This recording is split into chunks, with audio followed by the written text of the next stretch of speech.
चालू है। साधु नमस्कार, स्वागत है हमारे यूट्यूब चैनल अनमोल क्लासेस पर। साथियों, डेली की तरह हम पढ़ रहे हैं नीति शतकम भर्तरी विरचितम। आज 7वां श्लोक है। चलिए अध्ययन करते हैं। मूर्ख पद्धति। मूर्खों के लिए मौन रहना ही श्रेयस्कर है, क्योंकि जो मूर्ख है उसे मौन रहना ही क्या है, श्रेयस्कर है। तो श्लोक है, भर्तरी ने लिखा है, स्वायत्तमेकान्तहितं विधात्रा विनिर्मितं चादनमाज्ञताय विशेषता सर्वविदां समाजे विभूषणं मौनपण्डितानां विभूषणं मौनम् अपण्डितानां।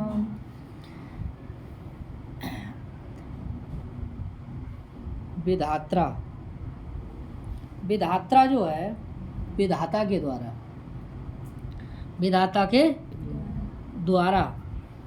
तो विधाता के द्वारा क्या बनाया गया है? बोले विधाता के द्वारा अपंडिता नाम, जो अपंडित लोग हैं।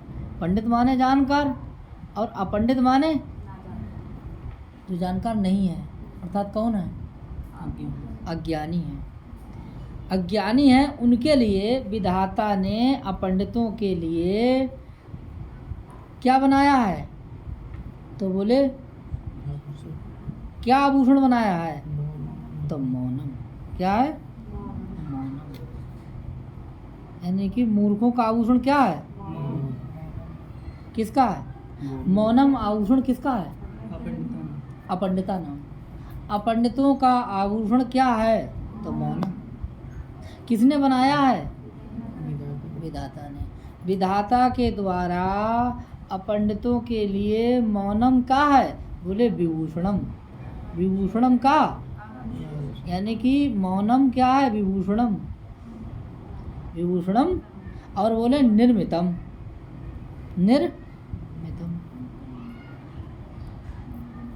विधाता के द्वारा अपंडितों के लिए क्या आभूषण बनाया है? मौनम। और विनिर्मितम माने क्या है? बनाना, रचना करना। तो मूर्खों के लिए विधाता ने मौन नामक आभूषण निर्मित किया है। यहाँ तक समझ में आया? कोई दिक्कत? चलिए देखते हैं इसके आगे क्या करने के लिए भैया बनाया है। बोले देखिए, छादनम और अज्ञताया। छादनम अज्ञताया। छादनम माने क्या है? ढक्कन। अज्ञा माने क्या है? और अज्ञ माने क्या है? अज्ञानता को छुपाने के लिए क्या बनाया है? ढक्कन बनाया है। क्या बनाया है? अच्छा, मौनम कैसे रहता? एकांत हितम स्वायत्तम। यानी विधाता के द्वारा अपंडितों के लिए स्वायत्तम माने अपने अधीन रहने वाला, एकांत हितम क्या? बोले मौनम। मौनम माने मौन रूपी क्या है? आभूषण। मौन रूपी क्या है? आभूषण। बोले क्या बनाया है? अज्ञानता को छुपाने के लिए छादनम माने क्या है? ढक्कन बनाया है। जो बोले सर्वविदाम समाजे माने समाज में, जो सभी समाज में अर्थात विद्वानों के समाज में बोले क्या है? आभूषण माने आभूषण होता, भवति माने होता है। यानी विधाता के द्वारा अपंडितों के लिए स्वायत्तम माने अपने अधीन रहने वाला, एकांत हितकारी क्या? मौनम माने मौन रहना, जो अज्ञातया माने अज्ञानता को छुपाने वाला, छादनम माने ढक्कन, विनिर्मितम माने निर्मित किया गया है।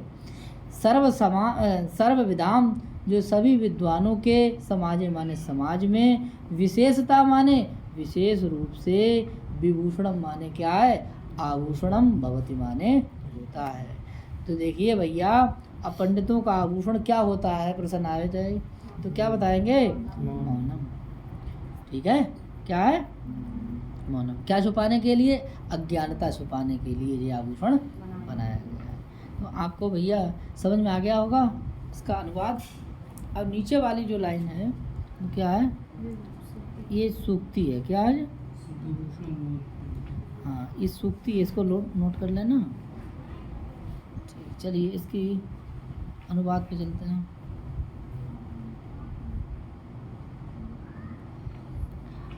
विधाता ने मूर्खों के अपने साथ में रहने वाले अत्यंत हितकारी मौन को यानी मूर्खता के छिपाने का क्या है? ढक्कन बनाया है। जो विद्वानों की सभा में, जो सर्वविदा मतलब विद्वानों की सभा में विशेष रूप से आभूषण स्वरूप होता है। आभूषण स्वरूप होता है। अब देखते हैं व्याकरण टिप्पणी। विधाता, विधाता क्या अर्थ होता है? ब्रह्मा। विधाता शब्द कैसे बना है? देखो भैया, विधा और त्रिच क्या बन गया? विधाता। अब यहाँ क्या है? विधात्रा यानी तृतीय व्यक्ति है, एक वचन। ठीक है, इसको नोट कर लेंगे। अपंडिता नाम, अपंडिता का अर्थ हो जाता है मूर्ख, और अपंडिता नाम में पंडिता शब्द बनता है पंडा से इतच प्रत्यय लगा करके बनता है आपका पंडा धन इतच बराबर पंडिता। ठीक है, और आपका आ जाएगा ना पंडिता बराबर अपंडिता नए तत्पुरुष समास। इसको भी नोट कर लो।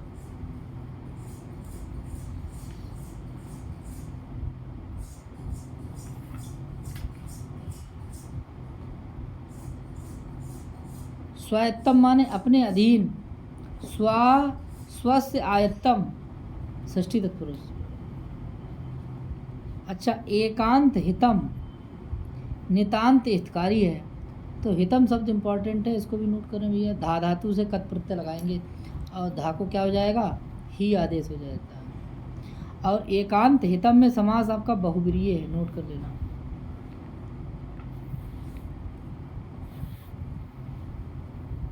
एकांत सिर्फ एकांत, एकांत और हितम। अगर आपका एकांत आ जाए तो आपका बहुब्रीहि समास है, और एकांत का एकांत हितम इति एकांत हितम तो आपका सहसुपा समास हो जाएगा, जिसे केवल समास बोलते हैं। देखिए, मौनम शब्द यानी चुप रहना। मौनम शब्द है यानी चुप रहना।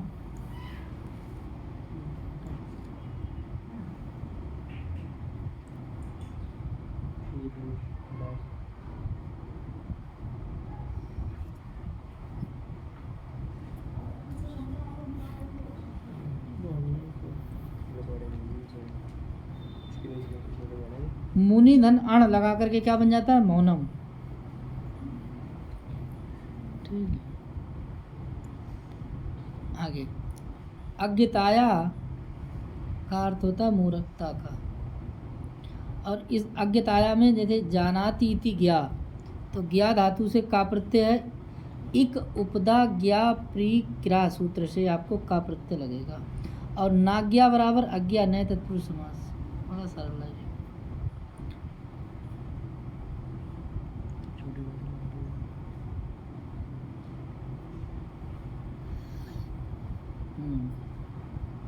अज्ञा, अज्ञात शब्द बनता है अज्ञ तल टाप। अज्ञात यहाँ में षष्ठी विभक्ति है। छादनम शब्द या आवरण बोलते हैं इसके लिए, या फिर ढक्कन कह लीजिए। ठीक है, छद धातु ऋणिच और ल्यूट से बनता है आपका छादनम। सर्वविदाम, सब कुछ जानने वाले विद्वानों के। सर्वम विदन्ति इति सर्वविद, सर्वविद कोई इम्पॉर्टेंट पद है, नोट कर लेंगे।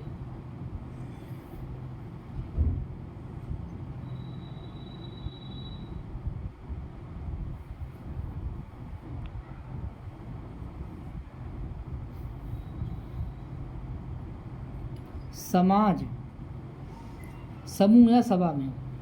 समाज शब्द देखिए बनता कहते सम उपसर्ग है, अज धातु से घय प्रत्यय लगा करके बन जाता है आपका समाज। समाज शब्द कैसा पुल्लिंग में, समाज शब्द कैसा है पुल्लिंग में। देखिए जो अज धातु है वो भुआद गण की है, नोट कर लेंगे ये भी भैया।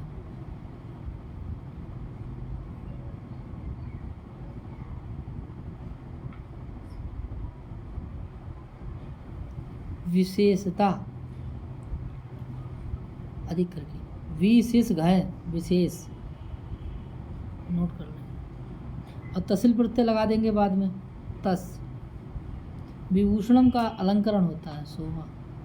विभूषणम शब्द कैसे बनता है, विभूष ल्यूट करने।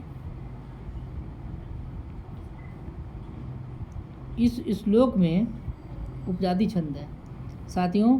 इंद्र वज्रा और उपेंद्र वज्रा के मिश्रण से क्या बनता है, उपजाति छंद। इंद्र वज्रा और उपेंद्र वज्रा से दो लाइनें उपजाति की हैं और दो हाँ इंद्र वज्रा और उपेंद्र वज्रा से मिलके क्या बन गया, उपजाति। ठीक है, लक्षण है ही, जब छंद पढ़ेंगे तभी डिटेल्स पढ़ेंगे इसका। ठीक है,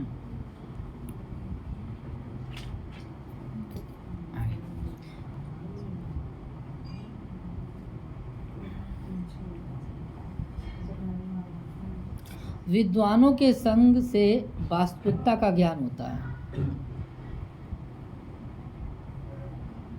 जब विद्वानों के साथ रहेंगे तभी आपके वास्तविक ज्ञान का पता लगेगा कि आप कितने बड़े विद्वान हैं। तो भर्तृहरि ने एक श्लोक लिखा है, पढ़ते हैं हम लोग।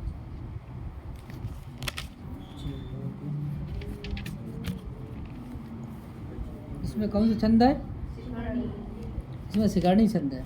शिखरणी का लक्षण होता है रसैरुत्रय छिन्ना यमन सबलागा शिखरणी यदा किंचिद्योऽयं गज इव मदान्धा समभवम् तदा सर्वज्ञोऽस्मीति अभवत अवलेतं मम मना यदा किंचित् किंचित् वुदजन सकाशात् अवगतं तदा मूर्खोऽस्मीति ज्वर इव मदो मे व्यपगता। भर्तृहरि कह रहे हैं कि यदा माने जब, किंचित माने थोड़ा, किंचित यहाँ पे देखिए संधि हो गई है, किंचित किंचित। जो जा है आपको जो जा दिखाई दे रहा है वो ता था, ठीक है। किंचित और आपका लगा है ज्ञा धन अहम। अहम माने मैं, यदा माने जब, किंचित माने थोड़ा, ज्ञा माने जानकार हो गया। जब मैं थोड़ा थोड़ा जानकार हुआ, कैसा हुआ, जानकार हो गया, मतलब कुछ जानने समझने लगा। जब मैं कुछ थोड़ा जानकार हुआ तो मेरा जो घमंड था, जो मैं कैसा हो गया, बोले मदांधा। मदांधा किसके समान हो गया मेरा, गजीब, हाथी के समान। मैं मद से अंधा नहीं, हाथी के समान मद से कैसा हो गया, मदांध हो गया, मद से अंधा हो गया, ठीक है। हाथी के समान मद से कैसा हो गया, अंधा हो गया, मतलब अहंकार आ गया। यदा किंचिद्योऽहं गज इव मदान्धा संभवम्। हाथी के समान कैसा हो गया मैं, मद से अंधा हो गया, मदांधा, मद से अंधा। मद माने क्या होता है, अहंकार। अहंकार से क्या हो गया, दूसरी लाइन कह रहे हैं, देखिए समझिए। तदा, तब क्या समझना है, यदा माने जब और तदा माने तब। आई एम सर्वज्ञ, सर्वम जानाती थी सर्वज्ञ, मैं सब कुछ जानता हूँ, मैं क्या करता हूँ, हाँ।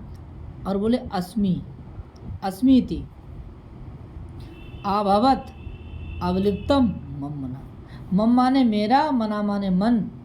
मेरा मन कैसा हो गया? अवलिप्त हो गया। कैसा हो गया? अवलिप्त हो गया। मैं क्या समझने लगा? जब मैंने ये समझा कि मैं कौन हूँ? सर्वज्ञ हूँ। और मेरा मन उसी में क्या हो गया? अवलिप्त हो गया। क्या हो गया? अवलिप्त हो गया। संभव माने क्या है? हो गया। बोले मेरा जो मन है, अवलिप्तम माने गर्भ से पूर्ण। मम मना मेरा मन, अवलिप्तम माने गर्भ से पूर्ण, अवगत माने हो गया। जब मैं थोड़ा थोड़ा जाना तो थोड़ा थोड़ा ज्ञान हुआ तो मेरा जो मदान था वो गज के समान संभवम माने हो गया। और मैं तब क्या कहने लगा अपने आप के लिए? आई एम सर्वज्ञ। मैं कौन हूँ? सर्वज्ञ हूँ। और अब मेरा मन गर्भ से कैसा हो गया? गर्भ से पूर्ण हो गया, गर्वीला हो गया। कैसा हो गया? गर्वीला हो गया। कोई दिक्कत यहाँ तक? चलिए आगे देखते हैं। यदा किंचित किंचित। यदा माने जब, तदा माने तब, यदा माने जब, किंचित किंचित माने थोड़ा थोड़ा। बुद्धजन, बुद्धजन का मतलब होता है विद्वान जन, विद्वत जन, पढ़े लिखे लोग, लोगों सका साथ साथ साथ रहने से। अवगतम माने ज्ञात हुआ। जब थोड़ा थोड़ा विद्वानों के संपर्क में आया, उनके साथ उठना बैठने लगे, तब समझा अपने आप को तदा मूर्खोऽस्मीति, तदा मूर्खोऽस्मीति। और जो मेरा मत था, बोले मद ज्वरिव में बेवगता। जैसे बुखार से, जैसे बुखार जो होता है, बुखार ऊपर चढ़ता पहले और बाद में क्या होता है? उतर जाता है। वैसे ही मेरा जो मद था वो ज्वर के समान ऊपर चढ़ा और उतर गया। जो हाथी के समान किसी समय था, क्या मद, वो अब कैसे उतर गया? किसके समान? और पहले कैसे चढ़ा था? पहले हाथी के समान चढ़ा था, मदान्ध हो गया था। और जब विद्वानों के सखा साथ संबंध में आया, संपर्क में आया, तो कहा अपने आप के लिए, जो हम पहले हम सर्वज्ञ कहते थे, अब क्या कहने लगा? तदा मूर्खोऽस्मीति। अब मैं कौन हूँ? अब मैं कौन हूँ? मूर्ख हूँ। और मेरा जो घमंड है, जो पहले था गजीब के समान, अब क्या है? ज्वर के समान उतर गया और मद के समान चढ़ गया। यानी हाथी के समान चढ़ा था और बुखार के समान उतर गया। जब विद्वानों के संपर्क में पहुंचा तो मेरा जो घमंड था वो किसके समान उतर गया? ज्वर के समान उतर गया। और अपने आप के लिए क्या कहने लगा? मैं कहने लगा। और सर्वज्ञ कब कहा? जब थोड़ा थोड़ा जाना था। ठीक है, थोड़ा थोड़ा जाना था। है ना कि घर ना गहनेरे बाहर देखो बहुतेरे, घर ना गहनेरे बाहर देखो बहुतेरे। तो भैया जब कहीं गए हुए नहीं थे, ठीक है, दुनिया उनिया देखी नहीं, तो अपने आप के लिए क्या कहने लगे? सर्वज्ञ। थोड़ा बहुत जान लिया, 3 तेरा 5, अदगर गगरी छलकत जाए। ठीक है, तो यदा किंचित व्योयम, जब हम थोड़ा जाना तो अपने आप के लिए सर्वज्ञ। और जो घमंड था वो हाथी के समान मद से अंधा हो गया। बोला जो घमंड था मदांधा हो गया था, वो किसके समान? हाथी के समान। और अपने आप के लिए क्या कहने लगा? सर्वज्ञ। और मेरा मन गर्भ से चूर हो गया। ठीक है, और जब यदा माने जब जब, किंचित किंचित थोड़ा थोड़ा, बुद्धजन सकाशात अवगतम, जब मैं विद्वानों के संपर्क में आया, उनके साथ उठने बैठने लगे, तब जाना क्या? तदा मूर्खोऽस्मीति। तब मैं क्या कहने लगा? कि मैं भैया मूर्ख हूँ, हम कुछ ना जान साहब, हमें कुछ ना पता। ठीक है, और मेरा जो मद ज्वर इव मधु में व्यवगता, मेरा मद ज्वर के समान उतर गया। ठीक है, तो इस श्लोक समझ में आया होगा। उम्मीद करता हूँ कि आपको समझ में आया होगा। चलिए आगे बढ़ते हैं हम लोग। एक बार हिंदी देख लेते हैं भैया। जब मैं अल्पज्ञ होकर भी मतवाले हाथी के जैसा मदान्ध हो गया है, तब ये समझ करके कि मैं कौन हूँ? सर्वज्ञ हूँ, अर्थात सब कुछ जानता हूँ। और मेरा मन आकाश पर चढ़ गया। अरे मेरी टक्कर का कौन है यार। जब मैं पंडितों की संगति में थोड़ा थोड़ा जाने लगा, यानी जब मैं पंडितों की संगति से थोड़ा थोड़ा जानने लगा, तब मैंने अपने को मूल समझने लगा। ठीक है, तब मेरा जो गर्व था, मेरा घमंड था, वो ज्वर के समान धीरे धीरे क्या लगा, हटने लगा, अर्थात उतर। क्लियर हो गया? आगे देखते हैं। अब देखिए भैया, ये आपका है किंचित ज्ञा, यानी थोड़ा सा जानने वाला। किंचित जानाति, किंचित, तो किंचित ज्ञा और का, ज्ञा धातु है। देखिए अगर आपका ऐसे अगर आ जाए, ज्ञा में आगे विसर्गें लगी हैं, इसका मतलब इसमें प्रत्यय लगा है। और अगर ये वाला आ जाए, ज्ञा में डंडा लगा, इसका मतलब ये धातु है, ये धातु है, अब इसमें प्रत्यय लगा है। ठीक है, ये क्रियापद बन गया है भाई, इसमें का प्रत्यय लगा है। अब ये धातु है, ये क्या है, धातु है। ज्ञा धातु से का प्रत्यय लगेगा, कौन सूत्र से लगेगा, आतो अनुपसर्गे सूत्र से लगेगा। ठीक है, कृदंत का रूप है, ये क्रियापद नहीं कह सकते, वैसे कृदंत का रूप है। किसका रूप है, कृदंत का रूप है।